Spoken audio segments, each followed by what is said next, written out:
होइन हजुरले के भन्न खोज्नुभएको के भन्न खोज्नुभएको यार यो दिदी लिएर म चक्क पर्छु यार स्टारको हावा पानी भएर जान्छ हावा उड्दै जान्छ स्टारको केही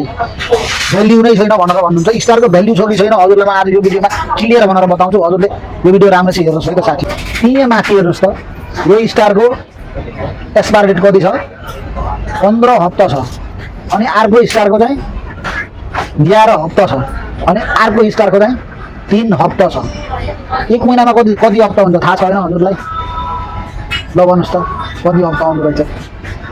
एक महिनामा 4 हप्ता हुन्छ 3 हप्ता भनेको एक महिना पुरा हुँदैन होइन 21 दिन भनेपछि अगर हजुरको यो एक्सपायर डेट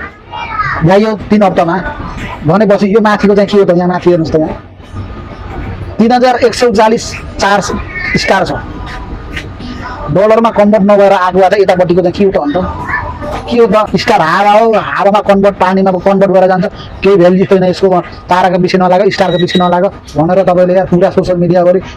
भजिया एउटा हुन्छ यो स्टारको स्टार हाल्नलाई नि पाकेटबाट पैसा निकालेर रिचार्ज गरेर अरूको प्रोफाइलमा गएर एउटा स्टार दिनलाई कति खर्च लाग्छ स्टार दिनेले मान्छेको स्टार दिनेलाई मात्रै थाहा छ बडा सोसियल मिडियामा यार बडा धजिया एउटा हुन्छ तपाईँले स्टारको यार केही भ्याल्यु छैन भ्याल्यु नभएको यहाँ माथिको के हो त राम्रो हेर्नुहोस् त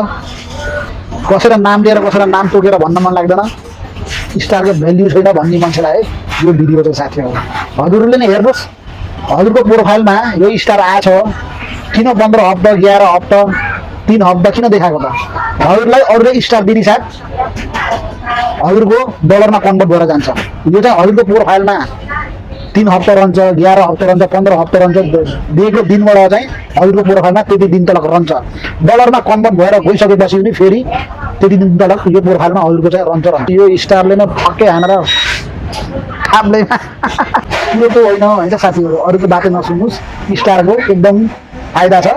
100 स्टार गयो भने $1 मिल्छ है त साथी हजुरलाई यो मेरो भिडियो राम्रो लाग्यो भने लाइक कमेन्ट सेयर गरिदिनुहोस् सपोर्ट गरिदिनुहोस् थ्याङ्क यू भेरी मच सबैलाई